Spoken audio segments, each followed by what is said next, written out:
This is the Team Objection podcast for March 19th, 2020, episode 430.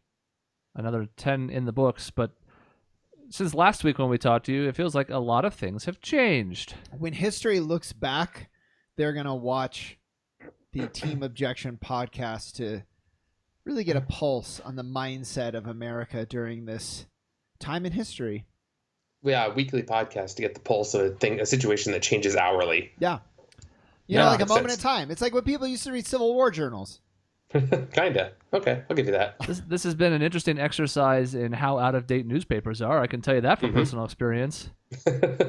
We're 3 for 3 this week on tearing up the front page because something else has happened. But forgetting just like the front page of aspect of it, like we've had stories come out online and within 2 hours had to either like change them or they're completely irrelevant. I have not seen anything like this in my life. Ever. And I None know of us everybody has. No one has, but I feel like some people might need kind of reminding when they get either A, freaked out, or B, try to downplay it. Like either side of this situation is like, no one has seen this before, ever. We had a woman, and I won't say any more than that as far as identity, but she downplayed it to the point of she sounded like an idiot, like ludicrous. She was like, oh, this will be done in 2 weeks. Now, you can hope that it'll be done in 2 weeks. And you could be right. I extremely doubt it. But when you play it off like there's no way that this will go past 2 weeks from now, you come off as really stupid. And then she said, my hope is that all the young people just catch it quick, build up an immunity, and then we'll be fine. And I was like, oh my God, where do I start deconstructing everything false you said in that statement? You don't know either. I know. It's crazy.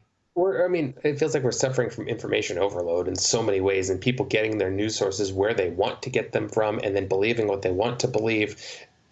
This is just a perfect storm of crazy people wanting to find what they want and having too much information and believing something that might not be true because they don't know what to believe. Well, they've backed themselves into this corner by going to non-reliable news sources, haven't they? Mm-hmm. It's if true. only there was a place they could go for reliability. If you happen to think of one, Chris, let me know. I'll think on it. I'll ruminate. I don't know. I'm gonna take Chris's first initial and my first name initial and repeat it to CDC. I don't know. Maybe that might be a good place to go. There you go. Oh, I was like DC, like Washington DC. No, CD, DC, like comics. CD. We don't really listen to CDs anymore. Oh, I see where he's going. Shaun, why don't you have a C as your first name? That'd be great. Yeah, I know. Sorry. I'm sure some idiot out there has their poor name as Shaun, but spelled with a C. Oh, I'm sure. It's somewhere. Well, there was a baseball player named Shaun Figgins, CHONE. Yeah, I guess that was pronounced Actually, that way. isn't Shaun CIAN?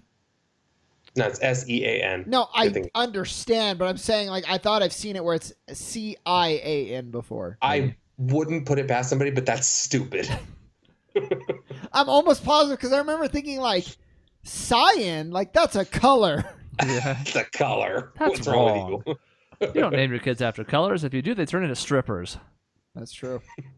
Well, so we all have the coronavirus. Probably it's probably just lying dormant. It's ready to come out. We're all in quarantine, and we thought we could spend the whole episode talking about how much the world is ending and how happy we are that it's finally coming to an end. Or we can be positive and give some coping strategies for how to get through this turbulent time. And we went with the latter.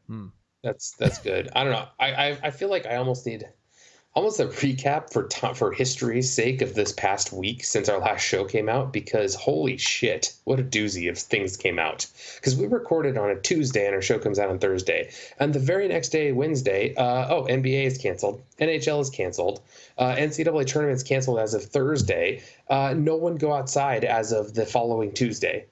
Pretty much. That's when it got real.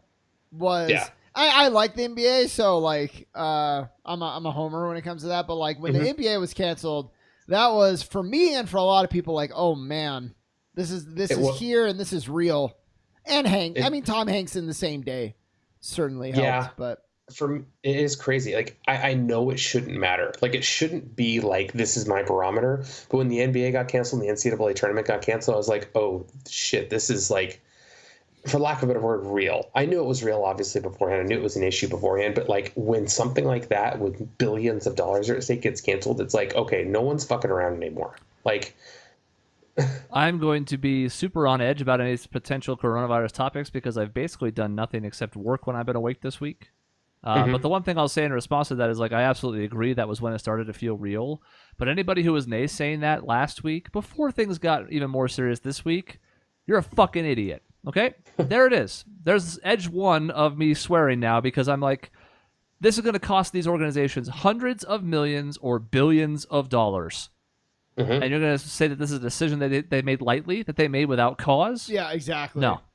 It's a hoax. No. Like, I keep reading a conspiracy theory. This is all a hoax. This is all whatever. And I'm like, do you think we have the capability to coordinate something on that scale? Like, we can't even do basic things.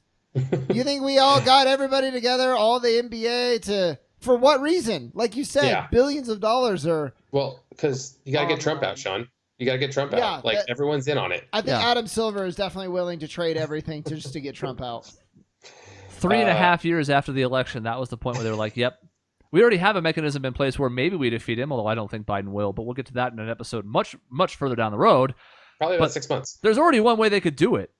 They don't have to resort to something like this. And also, by the way, why would China or South Korea or Italy or anyone outside of the U.S. give a fuck about whether Trump got removed from office because of this supposed worldwide pandemic?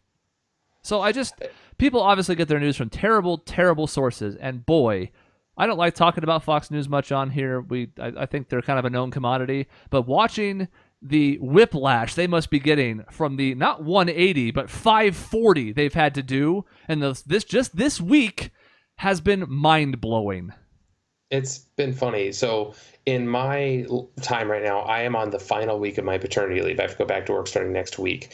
And I've been flipping back and forth because I like to see kind of how the perspective changes. So I've been flipping back and forth constantly between MSNBC and Fox News. Oh, yeah. And it is interesting to see how the coverage is and how I could see how people could get warped based on if they focus on only one source of news. And it really sucks that way. And I like to almost focus on more of like the just pure on, channel, CBS, NBC, and ABC type of like that news coverage, not the all day news coverage to really get what's going on, or just watch the news conferences that happen. Yeah. So, I mean, it's very clear to me that this show has always, since the beginning, operated in the gray area and called out the people who only operate in black and white, and no clearer example of that has come forward than this now. But I will say, if you think this is a hoax, if you think this is nothing, if you think this is the flu, shut the fuck up. And if you are also completely freaking out and panicking, there's no cause for that either. There is a very, very sizable portion of the population that would be at risk from this. A 4% mortality rate, if it applied to, say 40% of the American population, would be disastrous for the elderly and the at-risk and the immunocompromised in this country, okay? So to laugh this off as nothing is to just basically shun the importance of an entire demographic. But it also doesn't mean you need to freak out because that panic won't do anything. Like, I feel it. I have done nothing but read about this shit for 72 hours now, including also last week and even before that. I feel the tendrils inside of me when I don't have a chance to break away for a while being like, oh man, like it's just nonstop. And it doesn't matter though, especially when I take a second to step back and I go, my life here hasn't changed other than the fact that I can't get toilet paper at the grocery store. Now, we're fortunate that we have now one confirmed case in the county, but like, my day-to-day hasn't changed. The people I care about haven't had anything happen to them yet. It's not worth panicking either. A fun game I play is I run the stuff that I've heard at work by Chris, and he's like, yeah, that's true, or like, no, that's definitely false. So that's been entertaining and amazing. Because I'm told information that's like, no, this is the most recent news story. Turns out you can transmit it by looking at people. That's an exaggeration. That's false, but yeah, but really, like, people are so earnest in what they believe, and that's the problem. It's not necessarily some people spreading bad information. Other people really believe it, but their source is questionable, and this is how these problems happen. I mean, I've just heard conspiracy theories, like the hoax side, this guy's like saying like, nope, this is all just a hoax. It's just the flu. Hey, look how not bad H1N1 was 10 years ago. That's the biggest comparison I always see. And then I've heard the other side of it, basically saying like, hey, they're trying to actively cover up how many cases there are by like that other side of the conspiracy, basically saying that they're not testing people because they want the numbers to look better. And I can't get behind conspiracy theories at all. There's just too many people who would have to keep their mouths shut if it was a conspiracy theory. You know what I mean? Yep. I mean, it's unfortunate that something like this, which causes widespread hysteria as it is, then lends itself to the people who would spread that type of story anyways. Like, as people freak out, they start to believe they're worse demons, and all that makes sense. But it's like, reasonable people can disagree on how they feel about this, how much of a threat they think it is. There's certainly plenty of wiggle room. People's responses. The city went into lockdown on Monday. Well, issued the order Monday night. Last night, Tuesday night, they shut everything down. You know, you can only take out from restaurants. You can't go to bars. You can't go to gyms, et cetera, et cetera. Some people thought that was too soon, especially with no confirmed cases at the time. We had one 24 hours after that. You can argue in that. That's fine. There's reasonable stuff to have here. But this idea that it's like, nope, it's absolutely nothing, or, oh, God, I'm going to die, and also I hope Trump gets it and he dies, like, just stop. Just take a breath, step outside for 10 minutes, and stop. So you're going to give Chris a heart attack, I think, is what is going to end up happening. Chris is telling you to step outside so you get coronavirus. Yeah, pretty much. So you can die. That's right. So your neighbor walks by, looks you in the eyes, and you get the virus. She just beams it straight into your fucking skull. You know, so, all of the internet, like at the very beginning was like, oh my God, we're all going to die. And then like on social media, they started, it's been like a lot more positive. They've been like, here are some tips for like washing your hands or like how to work out in your home. So I thought what I want to do is give like a recommended playing/watching list based on your good friends at Team Objection for how to spend some of this self-quarantine in the next few days or weeks or months. So I want to start because I have been, the timing was pretty good, I guess. I've been getting my ass kicked by Neo 2 consistently since it came out, last Friday. And it's, Dave, it's like Dark Souls. I feel like we have this conversation a lot where I tell you, like, it's like Dark Souls, but harder. And you just turn me off to the game immediately as soon as you say that. You understand that, right? Yeah, so Neo 1 was like this. Where's it? So, like, it's like here, and then it gets like really hard, and then like it comes back down, peaks and valleys. This is maybe doesn't quite reach the same peaks, but it's just like this the whole way. That sounds just like the whole torture. way, because every small enemy has an ability to do a certain type of attack, like they glow red for a second, and they kill you outright if you don't block it or escape it. But why though? Yeah, so you always have to be on your toes, and it's brutal. It's brutal. I want nothing to do with that game because it's either going to do one of two things for me. Give me more gray hairs or cause my controller to go through the TV. And neither of which are good things. Maisie had to have a talk with me about, like, you need to calm down. That's what wives are for. Oh, God. Whoa. Okay, listeners, their lights just went out for a second. We didn't lose power, and I have the things on a backup generator, though we would have lost internet because I can't control that. Do we need to reset or like? Fine. Everything's okay, fine. All Dave's right. still here. I think it's fine. That was crazy. But I don't know what's happening. Would have seen it. They shot eye lasers into our lights. Yeah. So All right, Neo 2. you guys have Neo the 2 is now. yeah. I'm playing that, and that is really hard. But the games like that, Dave, what's fun is they're so immersive. Like, your heart is pounding, and like every advantage that you can get, you're like desperately crawling towards, and it makes it like really like invigorating. Yeah, that's tough. It's just one of those things. It's like I feel like I can get engaged on something on a story more so than gameplay, I guess. Yeah, well, and the story's terrible. And that doesn't help. I know. I don't want every game to be like this. Like we talked about. Easy mode is great. Preferred in a lot of cases. I think I'm going to play Doom soon, and I'm going to probably play that on whatever difficulty makes it easy for me, whether that's normal or easy or whatever. But yeah, sometimes I want to get my ass kicked. Yeah. Well, I'm trying to think of things that you should do. Like if you're on quarantine, on lockdown type of thing, sometimes finding old shows you haven't seen for a long time is a solid plan. Like I haven't seen, season like 2 through 8 of The Simpsons in a while, even though I know it so well. Like I can almost have it like almost memorized in some parts. But like watching that again is a sense of comfort, which is really helpful for a lot of people, I think. So that would be a recommendation. Find an old show that you've seen before, maybe a dozen times, and still, but if you haven't seen it for a while, go back and watch it. Yeah, I like that. What are you doing, Chris? Yeah. Well, I haven't done a lot this week, and I'm realizing the folly of trying to do this show in light of that. Only now after we're already into it. Why haven't you done a lot? Yeah, I know. One of the things I've been doing with what little time I have, or also like before this, was I was actually watching a lot of stand-up comedy. That's good. Not really a genre I've dipped into a ton. I have a handful of people I've really liked over the years. You know, I was once an unabashed Dane Cook fan. I love John Mulaney. I was recently going through Eliza Schlesinger's work. Schlesinger, I forget.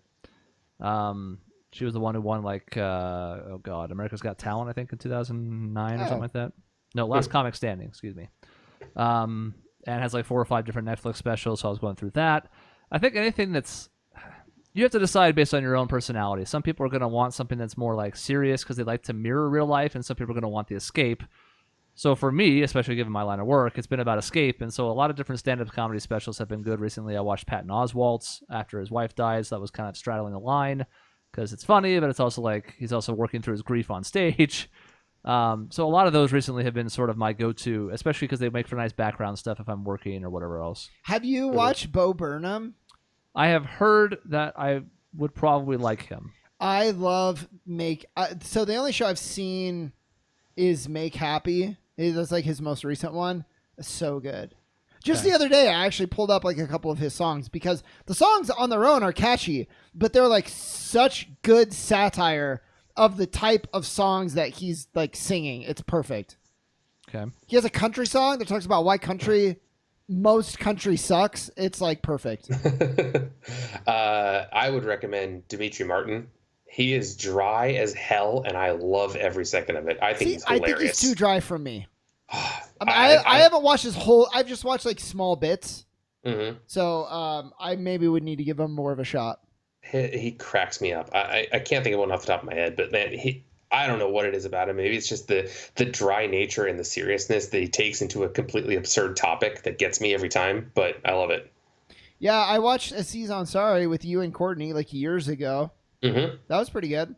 Which it was surprisingly good. That was before he was kind of revealed to be a little. I would dispute that. I don't think it's that bad. I think it's a little weird. I think that whole thing got blown up. It's a hot take. I agree. At me. No, I agree with you. If you want to at me during your quarantine, that's fine. It's fine. We can talk over Twitter. It's fine. Yeah, that's good. This is kind of Chris and mine. So, Dave, we're watching this volleyball show. I know. I watched it with you. It's called Haikyuu, and it's really freaking good. So, the trajectory of this show is it's an anime, and it starts off good, and then it gets really pretty good. And then the arc we're on right now, it's like, holy shit, this is amazing. It's like they've been spending probably 8 episodes on like this current match. And that maybe sounds like a lot, but like there's always something happening, and it's so involved, and it feels like they're out there like fighting a war on the volleyball court. It's so good. It seems crazy that you can get that much content out of something that theoretically shouldn't be that intriguing. Like, it's a volleyball match. But they go, like, for especially the start of the match, I want to say the first 12 points were, like, there wasn't, like, a montage. It was, like, we're going to walk you through what happens on each of these, like, each team scoring, like, 6 or whatever. Mm-hmm. And it's really good because there's a lot that plays into it because it's dramatized. It's not, you know, you get that in real volleyball, but, like, I don't generally want to watch a show where I'm like, yeah, that's exactly what real life is like. It's not usually my thing. Yeah. I don't watch Breaking Bad because I'm like, man, they really got the meth cooking industry just perfect. So yeah, it's really, really good. And the villain, if you want to call him that, is like really intriguing. Like you want to see him lose, but he's so interesting and he's so talented that he's very formidable. It's really good. Is that the setter on the other team?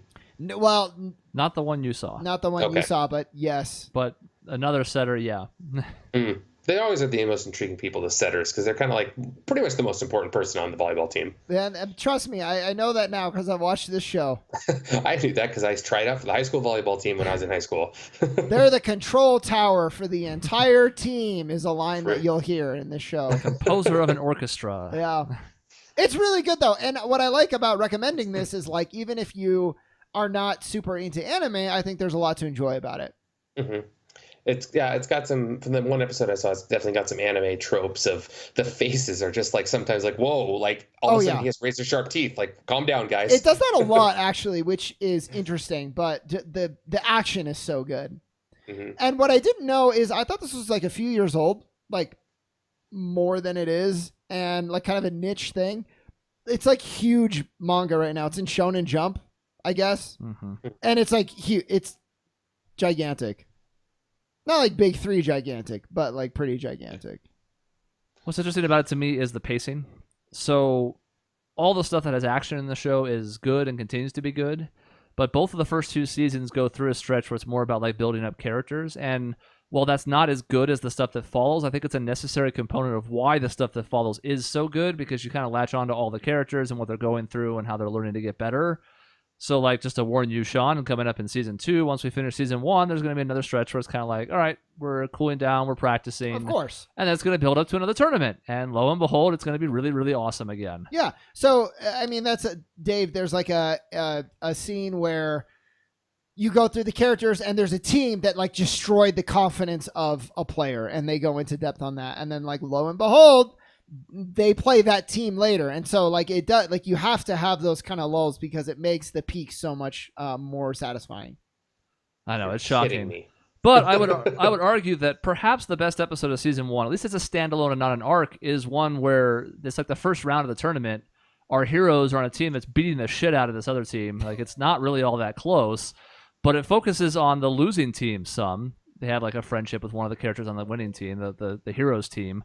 And also, like, the girls' team. It's been almost all the guys' team this whole time, but the girls' team gets some spotlight, too. And it just showcases, like, all these kids care and they try really hard. And, like, they're all devastated by losing and knowing their season's over. And, like, it ended up being surprisingly touching. It's all about the losers.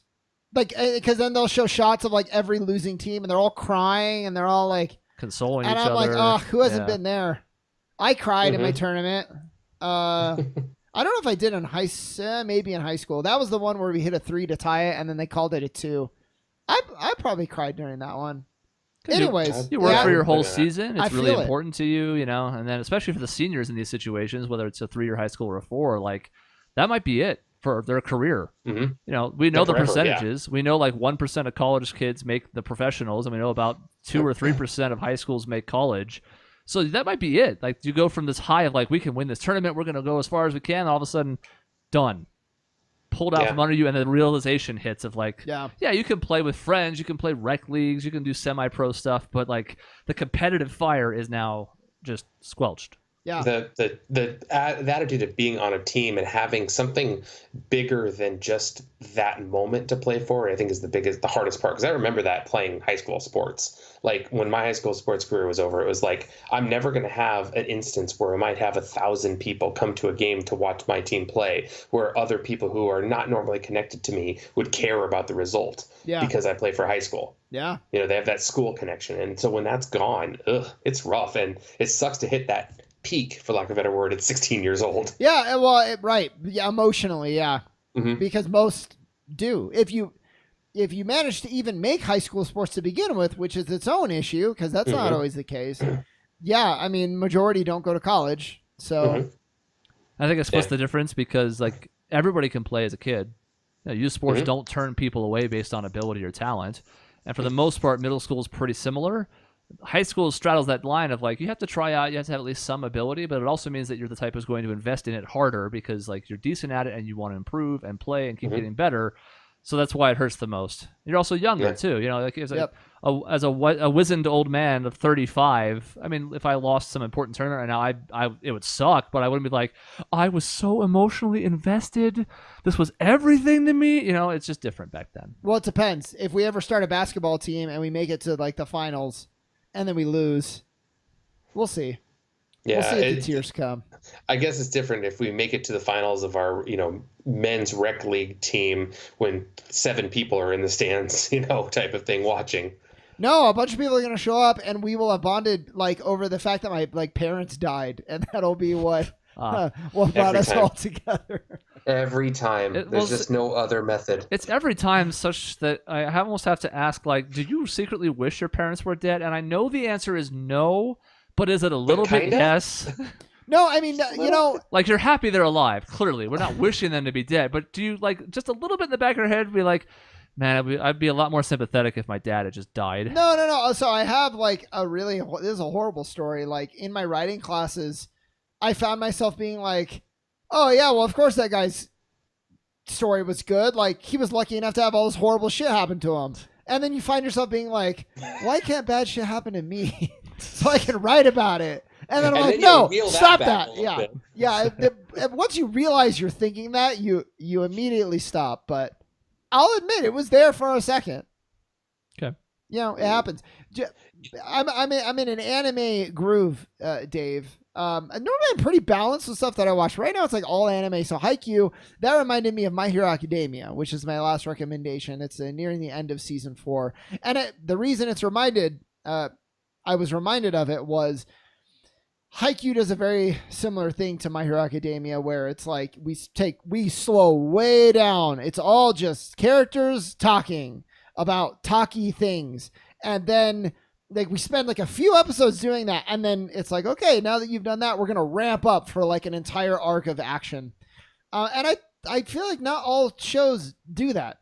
Like they like to keep the action like once an episode, or they just talk too much, but they don't like go in sets like that. And I really like it. That's it seems to be a more common thing that a lot of shows are writing nowadays. Maybe it's because there's more availability to get a platform in which to put your show out. Better Call Saul is very much like that, where they'll spend 4 or 5 episodes doing seemingly mundane things and then ramp it up with either a high drama tension or a high like shootout even, or violence type of tension thing happening. So that seems to be the way a lot of TV shows are going, because they know they've got audiences that want to watch them, and they've got the platform in which to project it. They don't have to compete with 3 networks, and that's it. Yeah, like so they don't feel like they have to bombard you with action, or else you're gonna go somewhere else. Like they can take their time. Just turn it off. Yeah. Yeah. Probably the blessing and curse of the influx of streaming, right? Because on the one hand, you have these additional platforms that Dave mentioned, and in that sense, security to be like, okay, we can stand out, we can do things our way, and we had the luxury of doing so. Whereas like when it was only network television, if you didn't thrive in your time slot. But the flip side is there's also a million choices now, so you still do kind of have some pressure to make things work early before people give up on your show. So it's weird. It's different, but still difficult. But because you can watch it whenever you want, there's not that pressure to deliver in your time slot, like you mentioned. You don't have to be like, I am in this spot and I have to wow someone on Tuesday night at 7. It's just like, hey, someone can catch up to it 3 seasons in and come right through, and all of a sudden 4th season everyone's watching. And there's less pressure because it's not an investment. Yeah. It's literally like just let the Netflix run. The Witcher is a good example, I think. I don't know what went into that, but I think it's highly experimental for what they could have done a very straightforward thing. Some of it worked, some of it didn't, but like I think that's an example of like they kind of just made the show they wanted to make without necessarily feeling pressure to box it into certain categories. Because now it's not like you just have to sell them on continuing to watch, and again you can just sit there like a lump until Netflix is like, are you still watching? Yeah. But before it was, you got to keep viewers coming back for appointment viewing at 9 p.m. every Wednesday. So if they lose interest, if there's something else that comes up that distracts them, they're gone. Everybody's sad that like that's not happening anymore, and I'm really not. There was a small part that was kind of fun when Game of Thrones comes out on whatever day, but I'm like, no, give me the choice and the freedom to watch it when I can. And it used to be the worst. Like I missed like lost season finales because I happened to not be at the TV at that time. Mm-hmm. You want me to record it on a VHS? Like, come on. It's kind of the best of both worlds, really, because you can get that with big shows like Game of Thrones, how that was. You can kind of get that appointment viewing where you can talk about it with everyone the next day. But you also have this like built-in shield of like, haven't watched it yet. Nope, don't say anything. Don't say anything. Yeah. Don't la la la la type of thing, you know? And you still have that window where if you miss it, you can watch it and still catch the wave. You know, if you had to watch Game of Thrones at 11 p.m. Sunday because you were doing something or whatever, you can, as long as you avoid social media, you can still hop in and be like, oh my God, I can't believe this happened. Yeah. Or even the next day, it'd be totally fine. And you still get that water cooler stuff, but it tends to be more like, what did you think? That season 2 was crazy rather than episode by episode. Yeah. I think it's nice to split the difference. I think the reason The Mandalorian succeeded in ways that some other shows haven't is because it was still weekly or segmented. I think the first week was like Tuesday, Friday, right? But it's separated enough to where it's like, yeah, you want to watch it as it happens so you can talk about it. But it's also not just like an entire season dropping at once where it's like, okay, you just watched 8 hours of a television show. How do you even begin to formulate your thoughts about it? Yeah. Especially any individual episodes or moments. Like you could talk about the season, but it all gets just lost in the shuffle then. And I wonder if that is a play too, is people know that we're streaming stuff. And so when you make an arc, you can do like 3 episodes of talking because people are going to consume it as kind of continuous anyway. There's less emphasis on creating an episode structure. It's just like, we're going to tell an 8-hour story, and this is kind of where it's going to fall in. Well, so often on these shows, if you go back and watch old shows, so often there's like callbacks or like, remember when we did this, or like flashbacks. There's like something to remind the viewer, like, yeah, you watched this last week. We have to remind you. You've had a week to forget what happened, so we have to tell you again what happened last week. Yeah. More so than the 10-second on last week's episode of CSI, like that type of thing, you know? You don't always get the same structure anymore. I think most good shows will still do it, but you know, the rising action and the climax and the denouement and the self-contained hour, like it doesn't always happen like that because they know they have like a bunch of time. Yeah, and it's given more freedom for storytelling overall, which is pretty easily just a benefit to me. Yeah. I do want to say, go watch the best video game adaptation ever in Castlevania. Season 3 just came out. It's amazing because, of course, it is. I just can't imagine trying to do that in the old way, and it happened. Think about like Dragon Ball Z. I know Dave, whatever, but like Dave understands the structure of it. Imagine waiting all week to watch the new episode of DBZ, and it's the 7th straight week of nothing. Yeah. You're like, I've been watching for now a month and change since the last major fight, and now like there's nothing wrong with those episodes. They have some fun moments, and even some of the stuff is still interesting, but it's like, imagine that you have no idea, you have no way of controlling it, there's no streaming, you're just like, all right, it's 11 a.m. on Saturday, I'm going to tune into this episode, and it's a disappointment. You're like, well, see you in another week, I guess? Yeah. So, I mean, it's an unexpectedly blooming way to do business, and I think it's actually a benefit to the industry now that they've figured out how to actually make it work, and they're not worried about it just taking over television. Well, they've killed the Power Rangers type show where it's like the same episode every week, just insert new villain, basically, that type of thing. You don't see a lot of episodic TV anymore, and if you do, it has to be very good. Exactly. I think we're in the golden age of television now, actually, if you want to call it second golden age or whatever. But for extended from 10 years ago, I mean, like this really, whole 2010s, People say the golden age is over. I'm like, I don't think so. Most people in the know acknowledge that, like, no, that's not the case, but you still hear it because people associate golden age television with appointment viewing on their, TV and commercials and all that.